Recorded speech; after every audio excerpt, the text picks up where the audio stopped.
Boa noite a todos.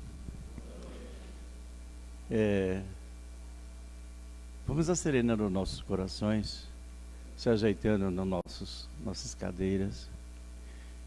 E já que viemos até aqui, vamos aproveitar esse momento e nos sintonizar com Jesus. Porque Ele que nos dá a força, a vontade e o querer fazer ou mudar. Então vamos aproveitar esse momento que nós dedicamos a Ele, e com certeza Ele também está nos ajudando, nos amparando todos os dias de nossa vida. Então vamos fazer aquela prece que Ele nos ensinou, mas com bastante sintonia, não aquela prece decorada que a gente normalmente faz. Ao deitar a gente vai e faz aquela prece, quando percebemos já estamos dormindo, ou pensando no trabalho, pensando em outras coisas, e a prece fica pelas metades. Depois a gente questiona a nós mesmos e até mesmo a Deus. Mas a gente faz a prece pelas metades, e isso faz com que a gente vive mais ou menos. É uma prece mais ou menos. E o retorno de lá para cá também vai ser mais ou menos. Que não se tem fé, perseverança, sintonia, e as coisas ficam pelo meio do caminho. Vamos fazer aquela prece que Jesus nos ensinou, mas com bastante sintonia.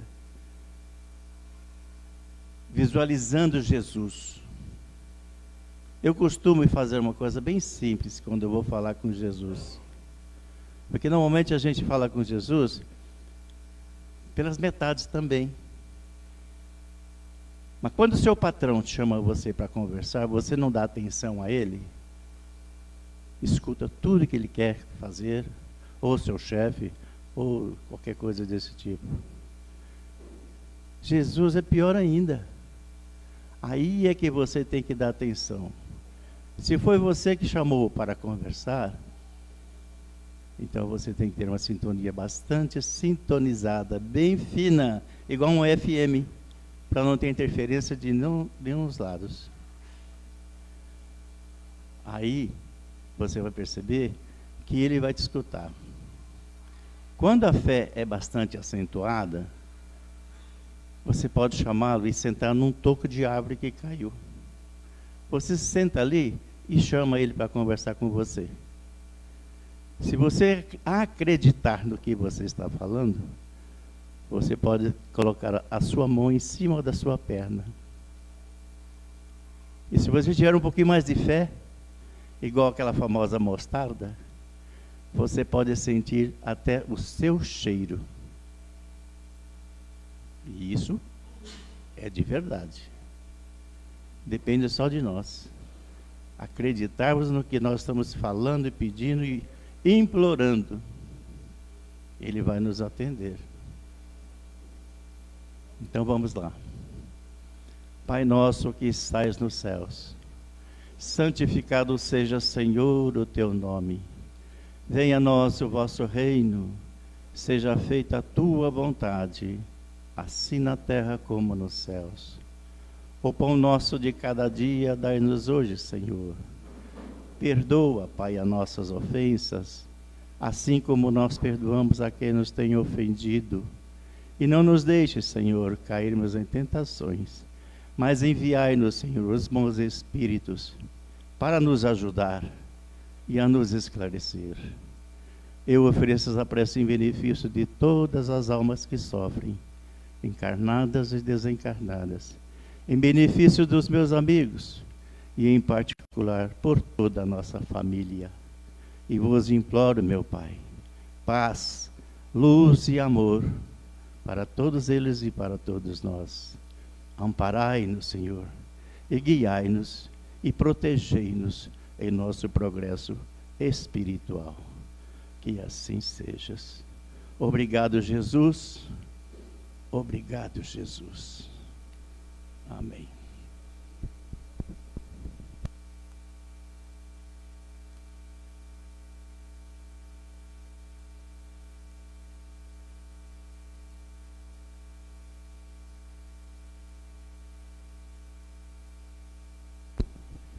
Hoje nós vamos ter a palestra com o nosso amigo Jorge Munhoz. Fora da igreja não há salvação e fora da verdade não há salvação. Verdade.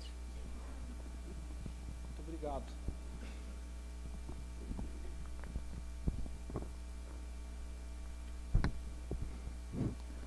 Bom, boa noite a todos. Que a paz de Deus esteja mais uma vez entre nós. Eu particularmente fiquei muito feliz quando eu cheguei aqui hoje, porque olharam para mim e falaram assim, você é o palestrante, né? Falei, puxa, que bom, né? Porque outro dia, quando eu cheguei na casa, me receberam na casa, e falaram assim, mudou o palestrante? Falei, não, sou eu. Eu falei, não, é que a foto é outra pessoa. É que a foto está um pouco melhor do que hoje, né? Então, tinha um pouco mais de cabelo, um pouco mais magra, né? Tem alguém aqui na casa que é a primeira vez que vem ao Centro Espírita? Muito bom, sejam bem-vindos. É interessante porque quem é de Americana conhece provavelmente o peixinho vermelho, né? E alguns anos atrás, uns bons anos atrás, saiu um artigo falando sobre um jovem, primeira vez no Centro Espírita, e ele chegou justamente no dia que nós tínhamos a reunião mediúnica. Está muito alto? O som está ok aí atrás? Tudo bem. E esse jovem não conhecia efetivamente um centro, chegou a primeira vez, e no dia da reunião mediúnica, né, para quem não está familiarizado, é uma reunião que nós fazemos, geralmente um pouco mais reservada no centro, em que os médiuns recebem as informações do plano espiritual ou fazem algum tipo de trabalho, de atendimento, enfim. E esse jovem, sem saber o que era, né, o dirigente da casa direcionou para a mesa mediúnica, ele sentou na mesa, aquela coisa, você não sabe se coloca a mão em cima da mesa, se você coloca a mão no colo, você fica meio apreensivo a primeira vez numa reunião mediúnica, né? Então você fecha um olho, abre para ver o que está acontecendo, a pessoa do lado tem um comportamento um pouco diferente, você já fica meio preocupado, e o jovem lá, firme e forte. Só que nesse meio tempo, entrou uma barata por debaixo da calça dele, né? E o rapaz começou a sentir aquele negócio na perna, e ele falava assim, meu Deus, é a barata. E o dirigente, pronto, já foi atender, não, irmão, o que te traz aqui, você não é uma barata.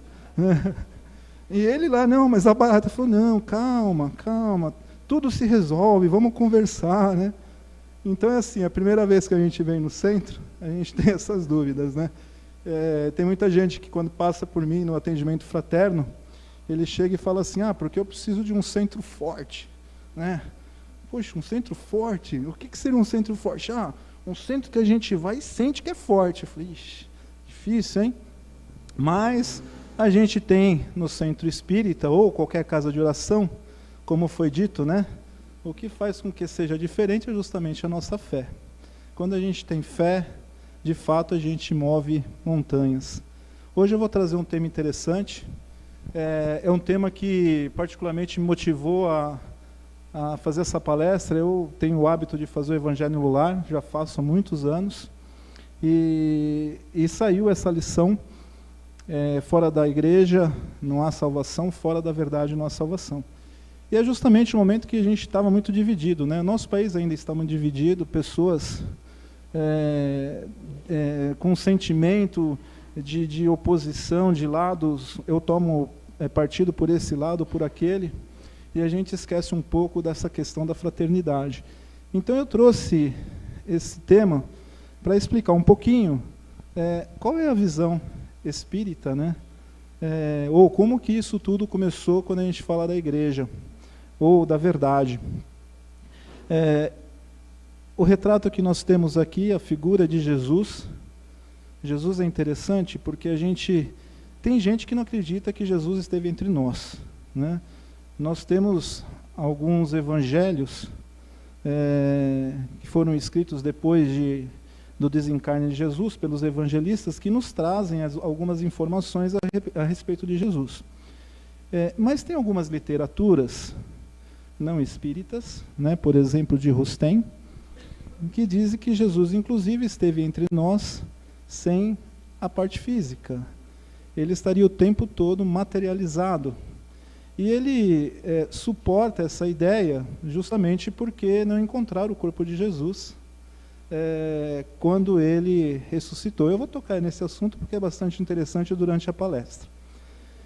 Mas Jesus, quando Deus Todo-Poderoso separou da nebulosa do céu aquilo que seria o nosso planeta Terra, ele entregou a Jesus a administração do nosso planeta. Então ele seria o espírito, ele seria o condutor da evolução, do preparo para o nosso planeta, para hoje nós estarmos aqui, né, felizmente nesse dia, na quinta-feira, reunidos, professando a nossa fé e podendo falar um pouquinho sobre os ensinamentos do Mestre. E esse material, ele tem a gente tem um conteúdo muito rico. Quem teve a oportunidade de ler Mensageiros de Luz, é um livro de Emmanuel, o Espírito Emmanuel, pela psicografia do Chico, né? Eu, particularmente, é um livro que me traz conhecimentos interessantes a respeito desse tema que eu vou tratar aqui. E tem um segundo livro que trata mais ou menos da mesma informação, que é de Edgar Armon, né? O Exilados de Capela. É um livro muito conhecido entre os espíritos, lembrando que ele não é mediúnico, né? Exilados de Capela, segundo Edgar Armon, foi um livro inspirado, né? Ele não atribui isso a uma psicografia. Mas ele traz um conteúdo muito próximo daquilo que a gente vê em Mensageiros da Luz. A Caminho da Luz. E, para suportar isso, o que acontece? No Caminho da Luz, ele comenta essa criação, como o nosso planeta teria surgido, e ele fala das raças adâmicas, né? Seriam aqueles irmãos que não conseguiriam mais realizar o encarne, a sua vida em capela, e em função da capela ter evoluído. Capela é uma estrela da constelação de Cocheiro que evoluiu, assim como a gente espera que a Terra evolua. E aí você, em função dessa evolução do planeta, os espíritos não conseguiam mais encarnar, mas eles tinham uma evolução maior do que aqueles que estavam aqui na Terra. Então, as raças originárias da Terra seria a raça amarela e a raça negra. As demais, principalmente aquilo que eles chamam da raça branca ou da raça adâmica, ele teria sido os espíritos que vieram de Capela. E aí esses espíritos, eles têm algumas linhas, né, em que eles começaram a atuar. Eram grupos de espíritos que formaram, ou se miscigenaram com aqueles espíritos aqui que já estavam aqui encarnados, né, e formaram alguns núcleos. Eu não vou citar todos, mas eu vou me ater em dois deles. Por exemplo, os egípcios e os hebreus. Os egípcios, eles, segundo a Caminho da Luz, seria desses espíritos de Capela os mais elevados. Tanto que eles já traziam no seu conhecimento, ou vagamente ali, aquela questão da reencarnação ou da sobrevivência do espírito após a morte. E os hebreus, que eram um povo monoteísta, também eram originários de Capela, crença em um único Deus, em um só Deus, mas que sempre foram dominados por outras raças, né, ou por outras civilizações, como foi o caso dos egípcios. Esse ponto é importante porque os hebreus ficaram no Egito por mais de 400 anos, como escravos, né, ajudaram a construir tudo aquilo que a gente vê da nação egípcia. Mas surgiu, né, entre os hebreus, um homem chamado Moisés. E esse Moisés é interessante porque, quando a gente começa a estudar a doutrina, a gente fala de 3 grandes revelações. A primeira revelação seria Moisés. A segunda, Jesus. E a terceira revelação seria o Espiritismo. Moisés, óbvio que era um espírito diferenciado e que precisava, de certa forma, ter um conhecimento acima dos demais, porque ele ia direcionar aquele povo a sair do Egito e buscar a terra prometida. A literatura diz que eram em torno de 100 mil pessoas, divididas em 12 tribos diferentes, ou, a gente pode entender, 12 grandes famílias diferentes, cada qual ali com seus líderes, com seus costumes, né? E que Moisés teria ali como missão conduzir esse povo. Imagina o que é você conduzir um povo em torno de 100 mil pessoas, por um deserto, né, porque eles saíram do Egito e foram em direção ao Oriente Médio, o mesmo Oriente Médio que hoje a gente vê tanta desavença, né, tantas guerras, é o mesmo povo, a origem é a mesma, né, daquele povo. E a gente vê hoje um conflito muito grande entre Israel e os palestinos, né, e são frutos do mesmo, a mesma origem. Então, quando Moisés conduziu esse povo, qual foi a primeira ação que ele teve? Eu preciso colocar regras para que a gente não tenha grandes dificuldades. Se hoje nós não tivéssemos regras, talvez nós não pudéssemos estarmos aqui reunidos professando a nossa fé livremente. Talvez estaríamos preocupados. Mas em função das leis e das regras que existem na sociedade, que cada um de nós respeita, a gente consegue manter um nível social adequado. E para que Moisés pudesse fazê-lo, ele trouxe 2 conjuntos de regras. O primeiro foram os 10 mandamentos, de origem divina. Né? No Monte Sinai, desce ele com as pedras, né, escritas ali, os 10 mandamentos. E o segundo era um grupo de leis que justamente vinha para organizar aquele povo que ainda era muito arredio, né? Lembrando que viveram 400 anos sob o domínio egípcio e que já tinha perdido muito daquela característica inicial do povo monoteísta que era. Tantos que muitos deles acreditavam em vários deuses e o próprio Moisés combatia o culto ao bezerro de ouro.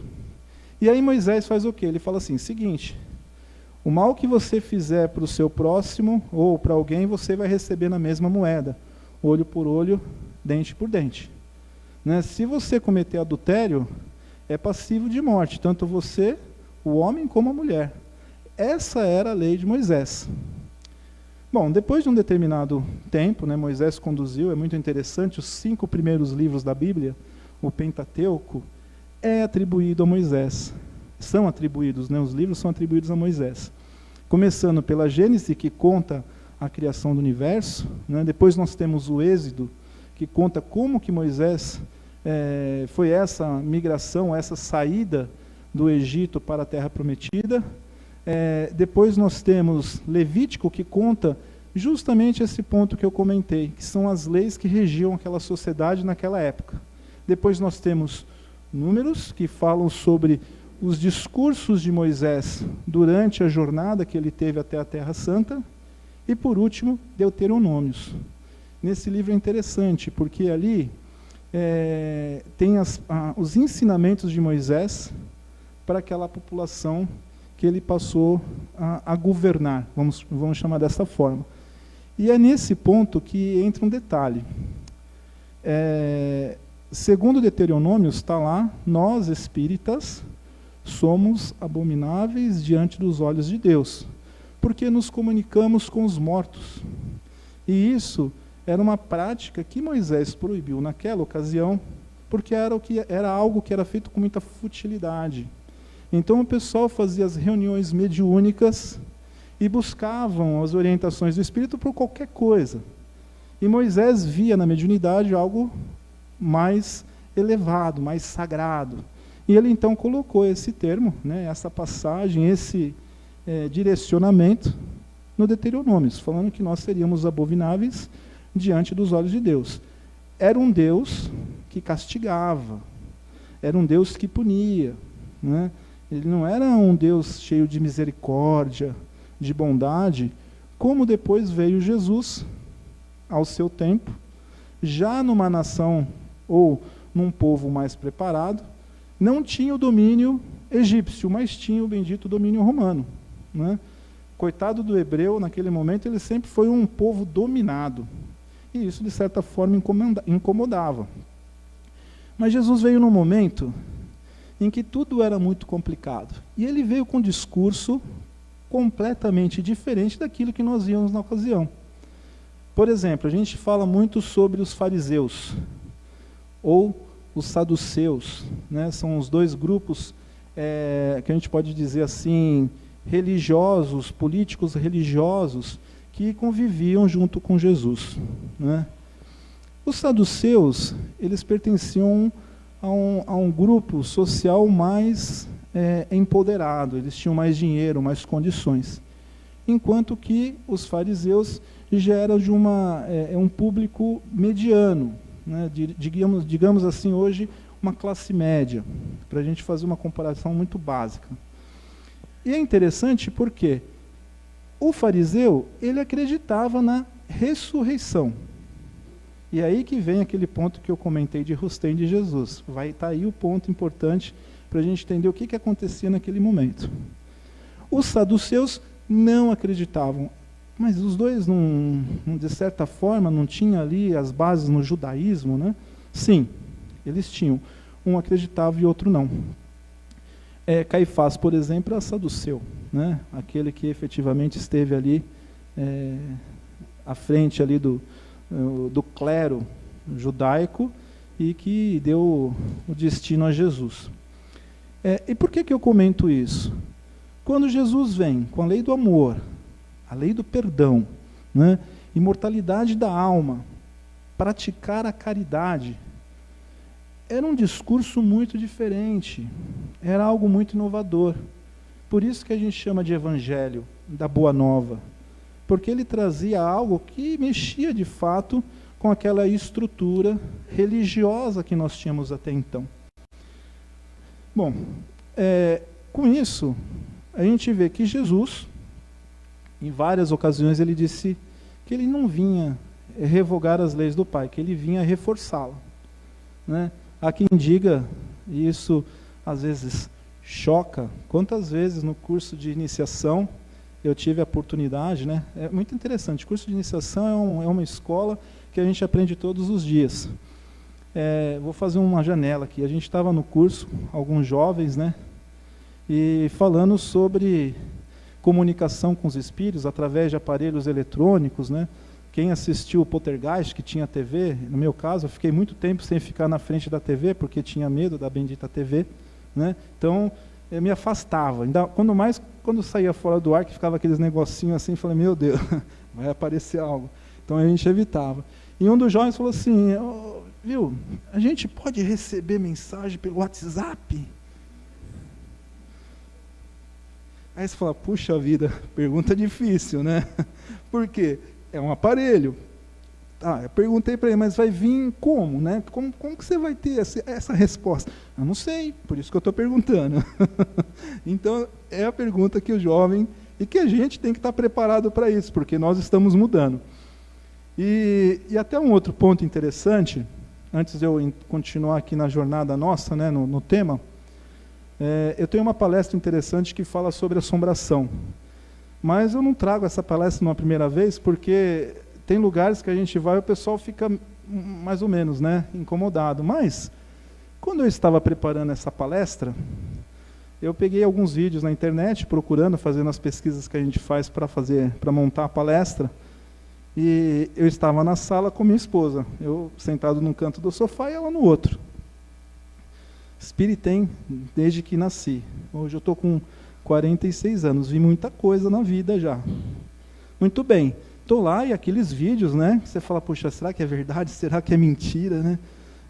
Você olha, vai buscar lá, ver aquela do Poltergeist lá, você fala, meu Deus. Bom, enfim, aquele silêncio na casa, eu vendo os vídeos e de repente um barulho na cozinha.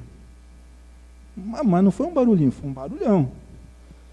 Aí minha esposa olhou para mim, ela não sabia o que eu estava fazendo, mas eu estava vendo os vídeos, né? Ela falou, tem um barulho na cozinha. Eu falei, tem um barulho na cozinha. Né? Eu fechei meu notebook e falei, corre lá, dá uma olhada, ver o que aconteceu. Não fui. Mas o barulho procedia, porque nós tínhamos comprado aqueles vidrinhos de tempero magnético e colocamos na parede. E pelo peso que nós colocamos, ele caiu em cima do fogão. Então você imagina o barulho. Eu vendo os vídeos, né? Efeito físico, e o negócio cai. Ela falou, não, foi o tempero que falou, ainda bem. Vamos continuar aqui a nossa jornada, né?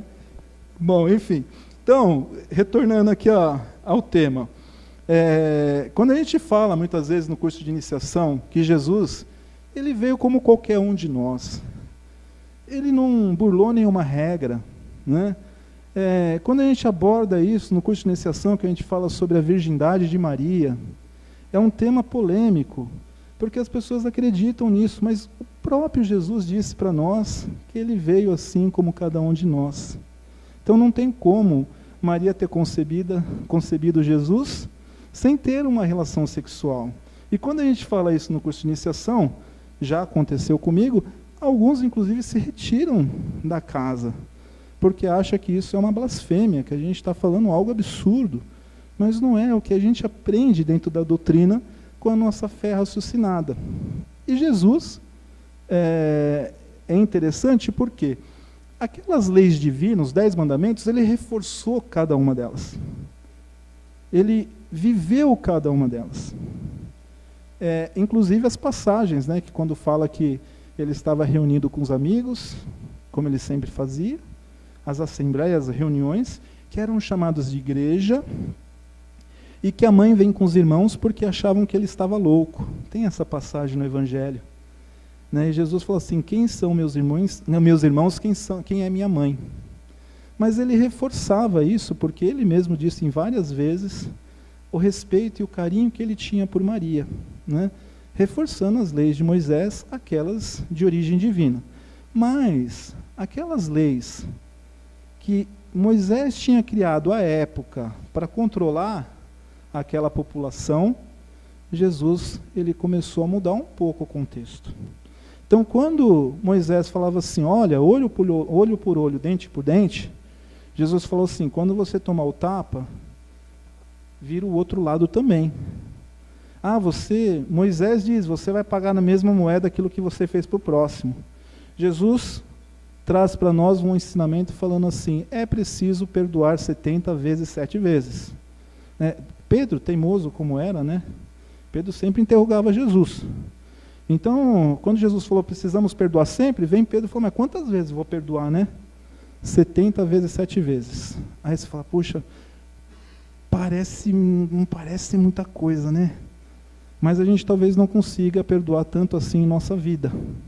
Principalmente quando vem o outro ensinamento de Jesus falando assim, não, é importante não perdoar só os amigos, mas perdoar também os inimigos. Aí você fala, inimigo? Como que a gente perdoa o nosso inimigo?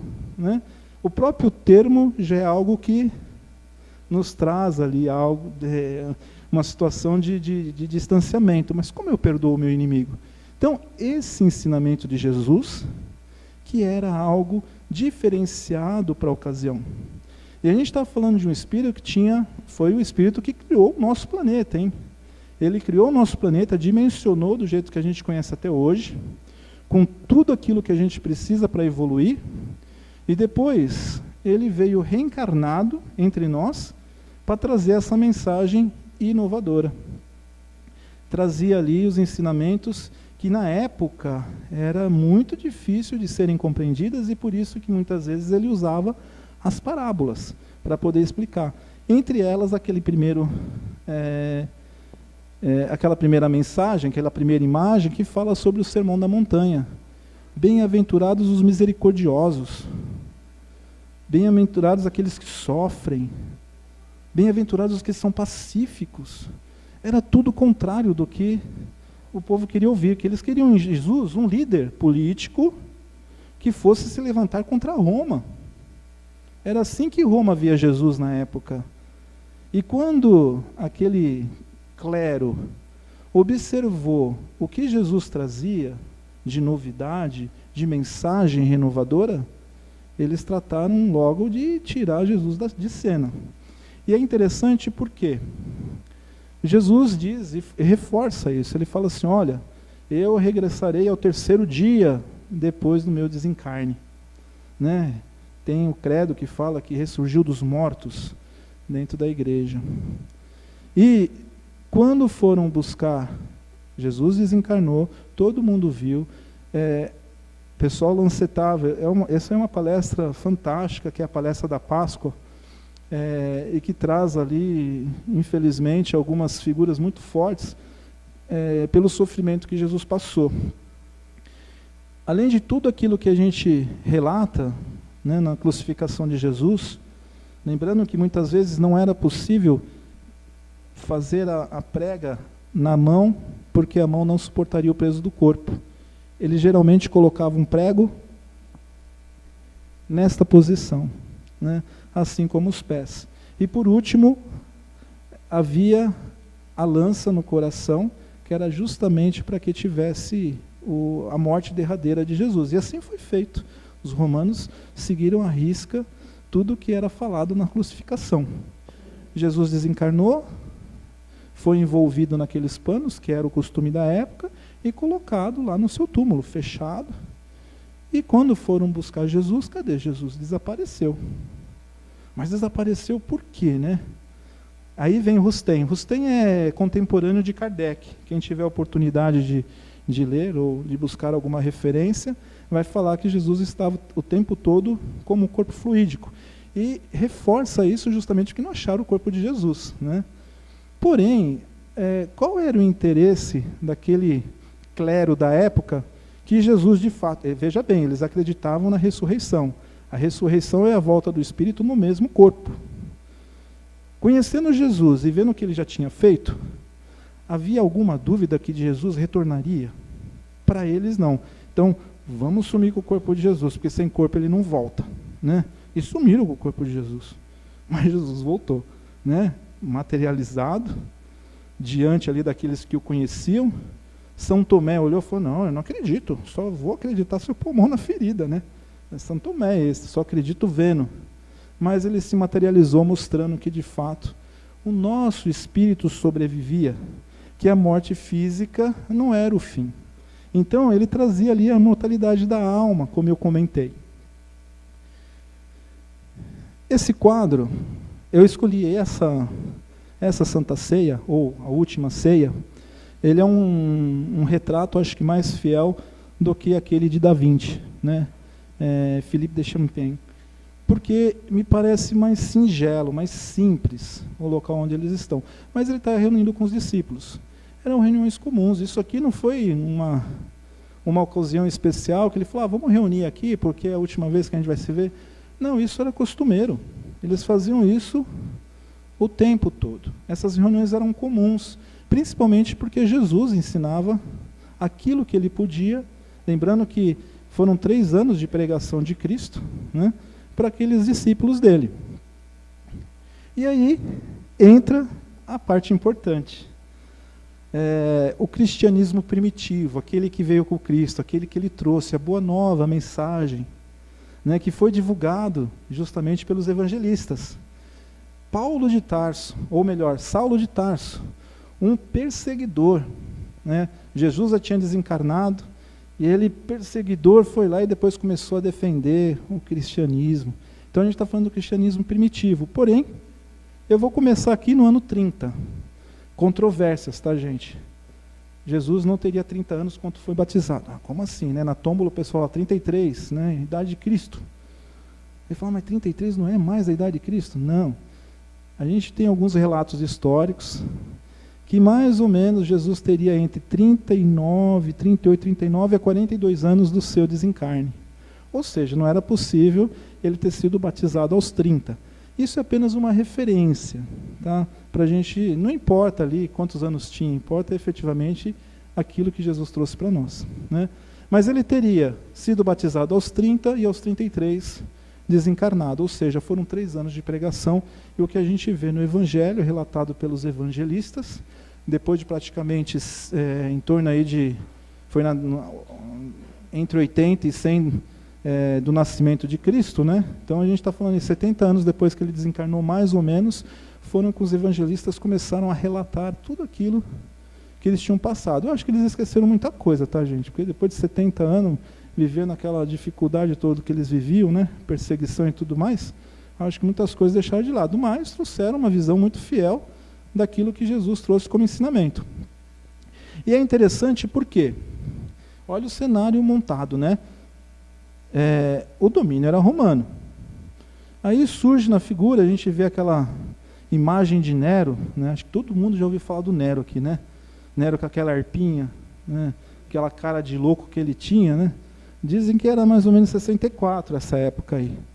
E Nero, dentro da sua lucidez, fez o seguinte, falou, imagina que Roma era um local dividido em 14 bairros, né? Vamos colocar desta forma. E ele falou assim, o bairro onde ele ficava, onde Nero tinha a moradia, era um pouco mais alta. E ele precisava de inspiração para escrever os poemas e tocar a harpa. E ele teve a brilhante ideia de falar assim, vamos pôr fogo em um bairro, porque eu vendo fogo à noite eu vou me inspirar, né? Dizem que a passagem de Nero é essa. Só que aquele fogo que era para um único local isolado, tomou conta da cidade. Dos 14 bairros, 10 pegaram fogo. E 4 foi completamente destruído. Imagina a figura de Nero, a culpa, né? Falou, não, foi o imperador. Aí o imperador teve que arrumar um bode expiatório. Quem foi o bode expiatório? O cristão, coitado. Aquele que acreditava nos ensinamentos do Cristo. Por quê? Na época não era religião, era uma seita judaica, né? Que o pessoal não sabia bem o que era. Como assim, né? Quem que segue um carpinteiro? O que esse carpinteiro fala para esse povo que o pessoal segue ele? Canta, né? Vibra. Como assim? Então era uma seita. E Nero colocou a culpa no cristão. Aquele que seguia o cristianismo. Não há relatos sobre a morte de Paulo. Sobre Pedro, sim. Que Pedro teria desencarnado mais ou menos nessa época, na perseguição ali de Nero, que foi a primeira perseguição dos cristãos, e que na crucificação dele, ele não se achou digno de ser crucificado como Cristo. E tem a passagem que fala que Pedro foi crucificado de ponta cabeça. E Paulo teria sido decepado. Na Bíblia não tem esta passagem de Paulo. Mas quando a gente lê Paulo e Estevão, conta esta passagem. Muito rica o detalhe de Paulo e Estevão. Estevão que foi o primeiro cristão martirizado por Paulo, que depois foi martirizado também. Então é muito interessante essa passagem. Porque depois dessa perseguição, aí não teve mais sossego para o bendito do cristão, né? A gente tem várias passagens aqui, por exemplo, o próximo foi o Diocleciano. O Diocleciano, ele tinha um filho, né, que ele não aceitava muito o sucesso do cristão. E ele falou, vamos perseguir, simplesmente assim, vamos perseguir o povo. E ali eu destaquei o martírio de São Sebastião. A gente aprende sempre. Quando eu estava fazendo a palestra, meu pai chama Sebastião. E meu pai tem uma imagem de São Sebastião em casa. Meu pai, a origem dele é católica, com as flechas, né, naquele um pedaço de árvore. E eu sempre achei que São Sebastião teria morrido com as flechas. E não foi, ele sobreviveu às flechas, né? Só que depois, como ele sobreviveu, perseguido de novo, mataram ele de tanto bater. Então, São Sebastião fugiu das flechadas, não morreu, mas depois morreu de tanto apanhar, né? Então foi martirizado aqui na época desse imperador. Não vou efetivamente passar todos eles, mas vou parar ali no Constantino. Constantino é interessante, porque ali começou a ter uma mudança no entendimento daquilo que era o cristianismo primitivo, que veio com Cristo, com aquilo que viria a ser futuramente a religião de Roma. Roma que tinha um império, né? Ele não ficava só ali naquela região do Oriente Médio. Ele já tinha se expandido entre Europa, Ásia, um domínio, inclusive o Egito, né, a África. E é interessante porque Constantino ele começa a ter uma simpatia pelo cristianismo quando ele vê uma cruz antes de uma batalha e vence a batalha.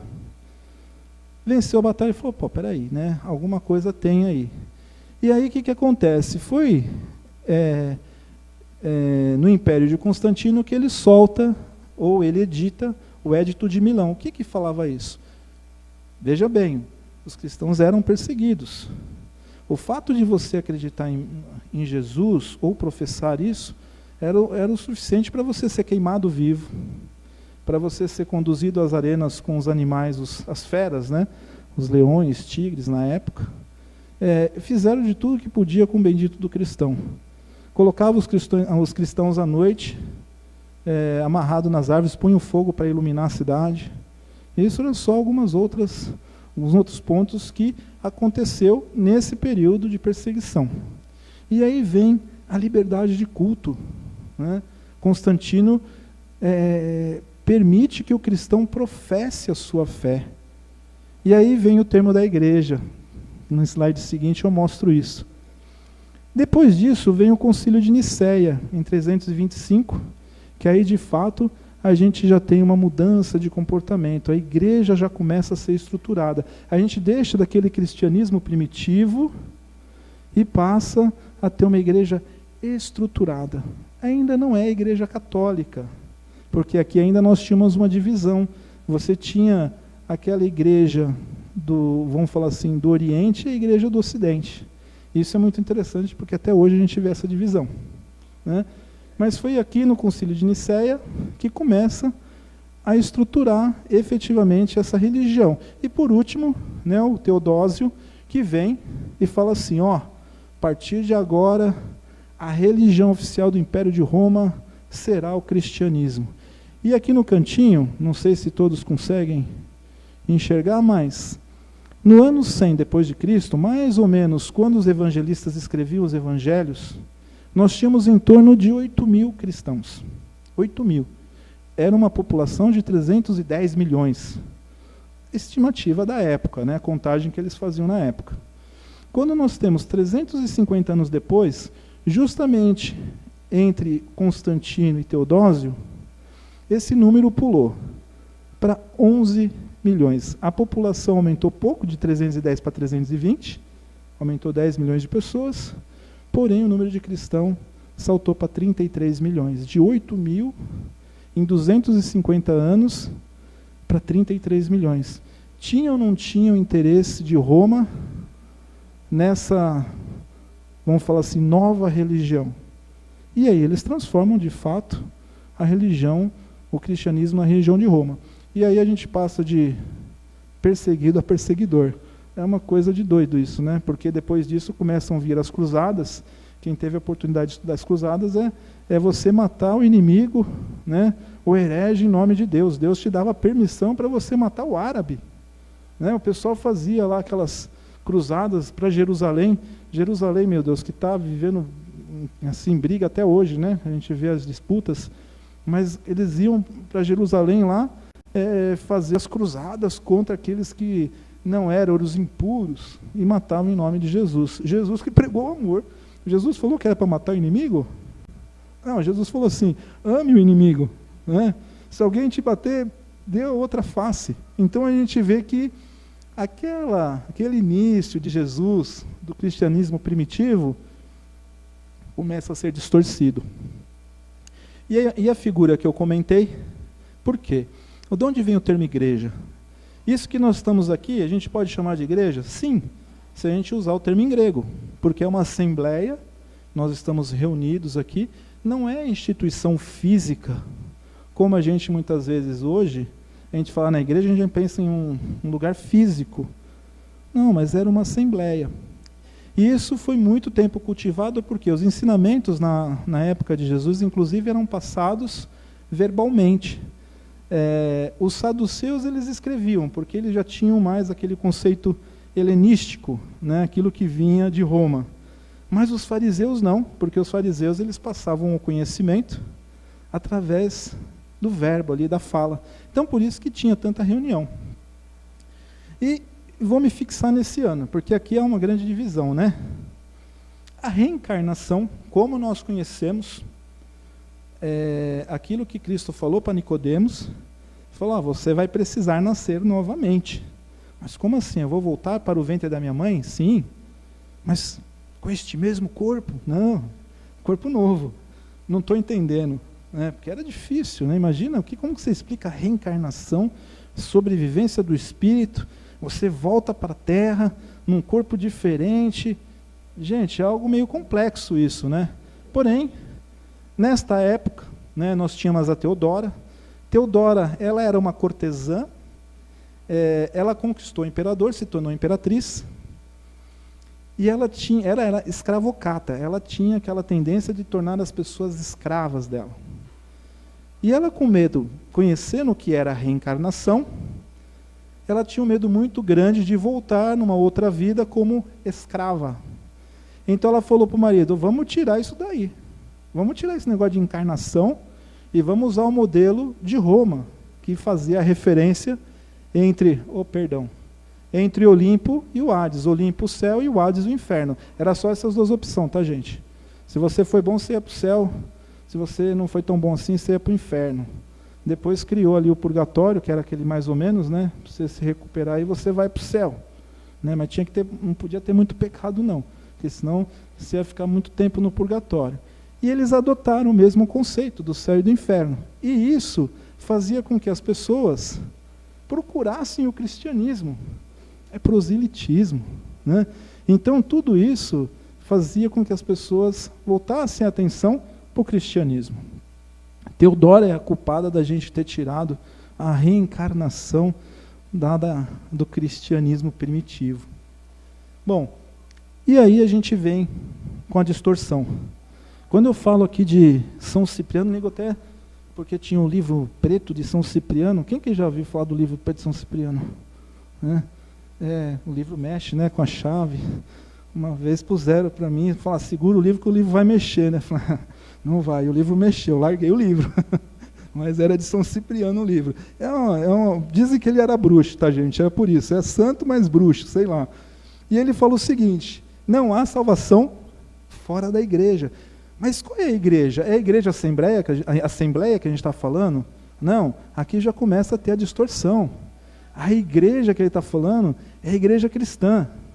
Né? É aquela igreja que veio lá do início com Jesus, mas que foi transformada pelos homens. A gente já está falando do início da igreja católica. É que a católica, ela surge depois, católica apostólica romana, por causa da cisão com a igreja do Oriente. E um dos pontos principais dessa cisão, por incrível que pareça, foi a virgindade de Maria. Porque a Igreja Católica do Ocidente queria atribuir uma santidade a Maria, que a Igreja do Oriente não concordava muito. Então você tem a Igreja Ortodoxa e a Igreja Católica. E São Cipriano fazia parte da Igreja Católica Apostólica Romana.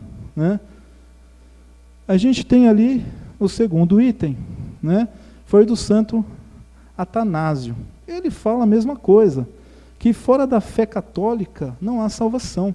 Então a gente já está atrelando, esquece tudo aquilo que Jesus falou, né? Não é mais fora da caridade, e sim fora da fé católica, fora da igreja, ou fora da verdade, porque a única verdade válida naquele momento era a fé católica. Tudo que era fora da igreja católica, você era herege, não podia. Você ia ser queimado vivo.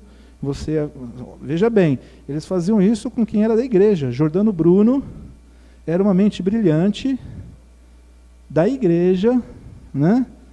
E foi queimado vivo, porque ele era herege, porque ele tinha ideias que, vamos falar assim, divergiam daquilo que a igreja pregava.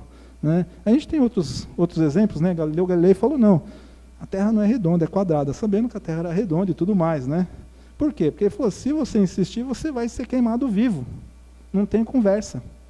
E a gente vê esse período, um período muito negro, porque é justamente onde a gente começa as cruzadas e depois, na sequência, a Santa Inquisição. O que era a Santa Inquisição? Principalmente na época em que a igreja se tornou muito forte, tanto em Portugal como na Espanha. Foram as duas piores inquisições que nós tivemos. Infelizmente, condenou muitas pessoas, e muitos honestos, porque para a igreja era importante você receber os bens. Olha que coisa interessante. Então eu tinha muitos bens, por algum motivo era dito como herege. O que acontecia comigo? Punha um fogo. E a minha fortuna? Ia para onde? Ia ficar para os meus descendentes? Não, ia para a igreja. Né? Então, a gente vê aí como isso é muito complicado. É do ser humano. Aquilo que Cristo trouxe no início foi distorcido. Por último, eu trago o próprio Papa. Né? Papa que em um momento nós tivemos dois. Nós tivemos um Papa francês, com sede em Avignon, e um Papa romano. Mas como dois Papas, né? Porque Papa é a representação de Deus na Terra. Como que eu posso ter dois? É porque não se entendiam, né? Então a coisa estava meio estranha aí. Mas ele dizia, fora do... Está aqui.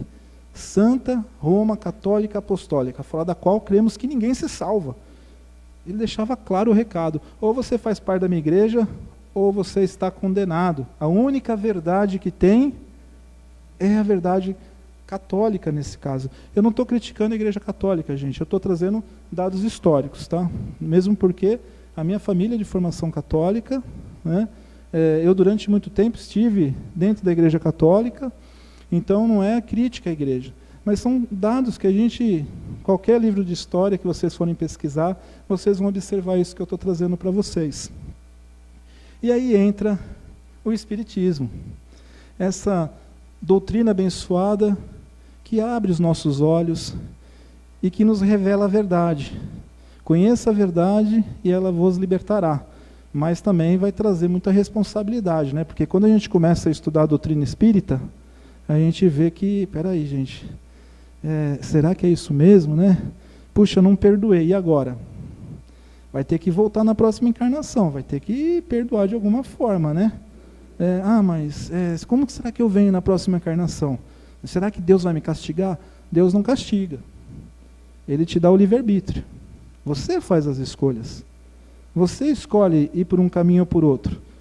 E aí a gente tem várias passagens. A porta estreita. Tem gente que vai olhar para mim e falar assim, você não vai passar na porta estreita. É porque agora estou um pouco gordinho. Eu estou trabalhando isso. Mas a porta estreita aqui é um pouco diferente. Porque é difícil a gente seguir o caminho reto. É mais fácil nos desviarmos. Então tudo isso foi ensinado para nós. Mas aqui é interessante porque eu vou passar nos 5 pontos, os 5 pilares. Primeiro, a crença em Deus. Não tem como a gente trazer os ensinamentos aqui, doutrinários, espíritas, sem que nós acreditássemos em Deus. A inteligência suprema, Criador de tudo e de todos. Então está aqui, né, a passagem bíblica de João. Deus é amor. Cadê aquele Deus que castigava? Junto dos evangelistas já não tinha mais esse Deus que castigava. A existência e sobrevivência dos espíritos. Primeiro, a gente precisa acreditar, né? Não somos abomináveis. Vou comentar aqui uma passagem que está na próxima ali, que é justamente a comunicabilidade dos espíritos. Então, se eu acredito na sobrevivência, eu também acredito na comunicabilidade. E a comunicabilidade, segundo Deuteronômio, segundo Moisés, não é bem visto aos olhos de Deus, certo? Nós somos abomináveis. Quem tiver curiosidade, procura lá em Deuteronômios. Acho que é 5:8 ou 8:5, não lembro agora. Mas aí vem a comunicabilidade. E tem a passagem de Mateus, quando Mateus vê Cristo conversando com Elias e Moisés. Moisés e Elias eram o quê? Já tinham desencarnado, eram espíritos. Jesus estava conversando com eles. Então, como assim? Jesus é abominável diante dos olhos de Deus? Está lá, registro bíblico.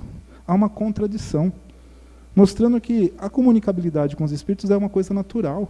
A única coisa que eles não têm é o nosso corpo físico. Aqui entre nós, tem muitos espíritos. Feliz daquele que consegue observar entre nós esses bons irmãos, porque eles estão aqui para nos ajudar. Eu acredito nisso e acredito na comunicabilidade, porque o Espiritismo nos mostra isso todos os dias. Por último, ou melhor, em quarto, a pluralidade das existências. Comentei sobre a reencarnação. Há dúvida que a reencarnação para nós é algo abençoado para a nossa evolução espiritual? Eu errei, tenho a oportunidade de vir de novo e corrigir o meu erro. Eu errei de novo, vai ter que vir de novo. Aí errei de novo, se você estiver em capela, você vai ter que reencarnar na Terra. Aí você já vai ficar pensando, puxa, né, deixa eu voltar para a capela que lá estava melhor. Né? Mas enfim, é a pluralidade das existências. As minhas diversas vidas, somos espíritos milenares. Nós trazemos conhecimentos milenares. Está lá. Claro que em um determinado momento isso é oculto da gente, para a gente aproveitar a nossa reencarnação, mas a gente já viveu muitas vidas. Por último, a pluralidade dos mundos, que eu já comentei. Estamos hoje na Terra, que é um planeta de provas e expiações, mas nós evoluiremos, né? Seremos um planeta de regeneração. Quando isso acontecer, só aqueles que estão na mesma sintonia podem permanecer na Terra. E aí, a parte da explicação que geralmente veio, e o que a gente vê no Evangelho de Jesus, fora da caridade, não a salvação. O fato de eu praticar o bem, praticar a caridade, o tempo todo, né? E a gente vê aqui o separatismo que isso faz, o sectarismo que nós temos aqui, quando a gente fala fora da igreja, fora da verdade na salvação. Eu estou colocando a minha religião ou a minha igreja como sendo a única verdade, o resto é resto. Eu estou sendo sectarista. Se você faz parte da minha igreja, que bom, irmão. Se você não faz, você está fora. Então isso é divisão. A diferença que a gente vê entre uma e outra é que o Espiritismo é a fé raciocinada. Tudo isso que eu mostrei para vocês tem um fundo, tem algo que nos diz a razão. Não é algo que é imposto.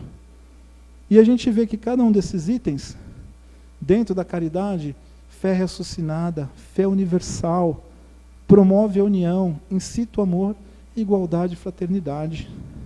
Isso é o fora da caridade na salvação. O fora da igreja, fora da verdade, é algo que separa, divide, é sectarista. Não é algo que nos diz a razão. Por isso que um dos pontos importantes é justamente esse momento que a gente vive, né? Nós e eles e nós, somos todos um único universo, vamos falar assim, um único planeta, somos todos irmãos.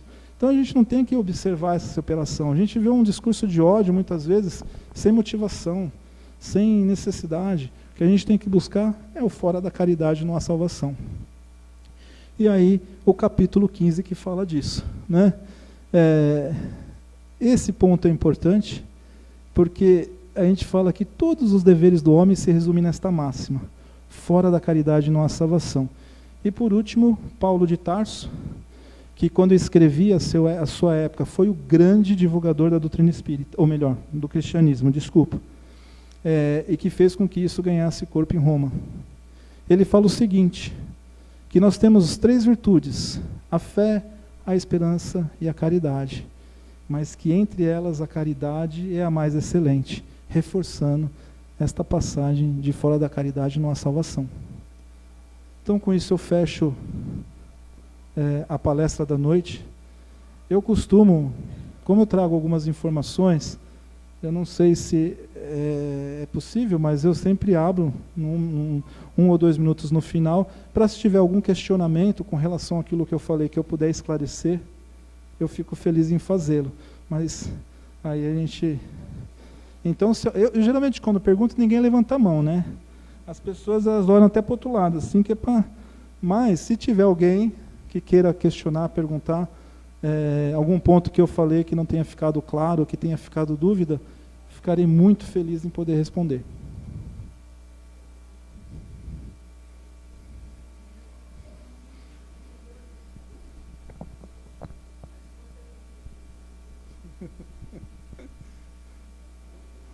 Muito bem. Eu só tenho a agradecer a todos vocês por terem paciência em me ouvir. É um trabalho que eu faço com muito carinho. Eu tenho conhecido casas maravilhosas como essa, que nos recebem com um amor e um carinho muito grande, e isso faz com que a gente sempre esteja aí procurando melhorar, trazer informações que possam nos ajudar de alguma forma. Quando a gente vem na casa espírita, muitos vêm em busca de conhecimento, outros vêm porque o momento é um pouco crítico, está sofrendo e quer um entendimento um pouco diferente, a visão do espiritismo sobre determinado ponto, principalmente aquilo que é ligado ao espírito, que parece que é algo ainda muito emblemático não, mas é algo muito, como que eu diria, misterioso, né? E a gente busca muitas vezes a doutrina para entender, o que o espírita conhece de espírito, né? Então vamos lá ver como que... Mas o que a gente vê na casa, em todas as que eu participo, é um discurso muito evangélico, como a gente tratou aqui hoje.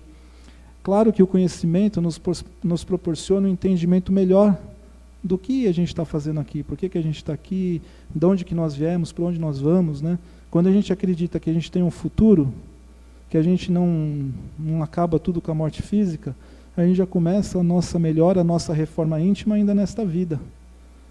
A gente não vai esperar, como muitos dizem, falar, já perdi a reencarnação, essa aqui já era, vou esperar a próxima é o melhor. Não, gente, começa essa aqui, porque é importante para a nossa evolução espiritual. Então eu só tenho que agradecer a todos vocês, a vocês da casa que me receberam com muito carinho, acreditaram aí no que eu ia trazer. Muitas vezes a gente chega, né, e fala, poxa, o que esse homem vai trazer aqui, vai falar, né? Vai que ele fala uma besteira. Mas eu procurei me pautar aí pelos ensinamentos da doutrina e aquilo que a gente fala, né, a pureza doutrinária, ela faz parte aí das minhas palestras. E se alguém tiver alguma dúvida, quiser me questionar, às vezes em público as pessoas têm um pouco de vergonha, mas por favor, podem me abordar, eu ficarei feliz em responder. Ok? Muito obrigado.